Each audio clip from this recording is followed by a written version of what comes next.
নমস্কার বন্ধুরা, hungry would চ্যানেলে তোমাদের সবাইকে স্বাগত। আজকে আমি তোমাদের করে দেখাবো ইলিশ মাছের মাথা দিয়ে কচুর শাক, যেটা বাঙালির খুবই জনপ্রিয় একটা রান্না। সেজন্য আমি কিছুটা কচুর শাক গরম জলের মধ্যে লেবুর রস দিয়ে ভাপিয়ে নেব। এটা আমি বেশি ভাপাবো না, অল্প একটু ভাপিয়ে নাবিয়ে নেব। কচু শাক বেশি ভাপানোর দরকার হয় না, কারণ পরে এটা অনেকটা নাড়িয়ে নাড়িয়ে কষাতে হয়, তখনই সেদ্ধ হয়ে যায়। কচু শাকটা আমার ভাপানো হয়ে গেছে। এবার আমি কড়াইটা গ্যাসে চাপিয়ে পরিমাণ মতো তেল দিয়ে দেব হলুদ আর নুন দিয়ে আমি ইলিশ মাছের মাথাগুলো দিয়ে দিলাম।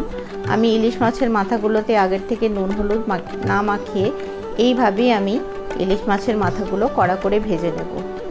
ইলিশ মাছের মাথাগুলো ভাজা হয়ে গেছে, কড়া করে ভাজা হয়ে গেছে। এবার আমি তুলে নেব।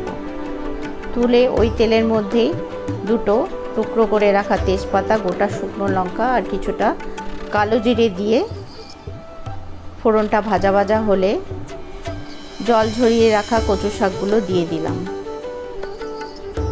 কচু শাক অনেকে অনেকভাবেই রান্না করে। আমি কালো জিরে ফোড়ন দিয়ে করেছি। দেব হলুদ আর দেব নুন। অনেকে পাঁচফোড়ন দিয়েও করে, যে যেরকমভাবে করে। তবে ইলিশ মাছের মাথা দিয়ে করলে কচু শাকে খুব একটা মশলা দিতে লাগে না।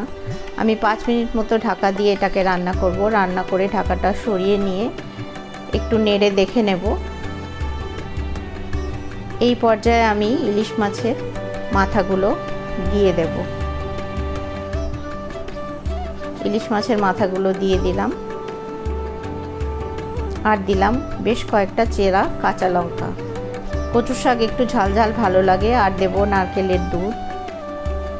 নারকেলের দুধ দিয়ে কচু শাকটা আমি ভালো করে নাড়িয়ে নাড়িয়ে কষে নেব। দেব পরিমাণ মতো চিনি।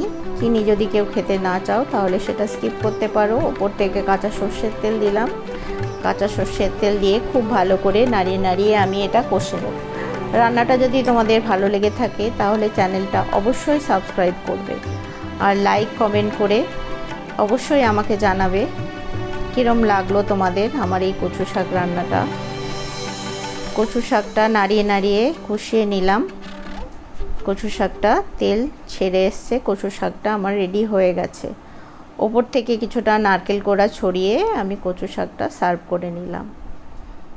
তাহলে বন্ধুরা, আজকের মতো এখানেই শেষ করলাম। টাটা।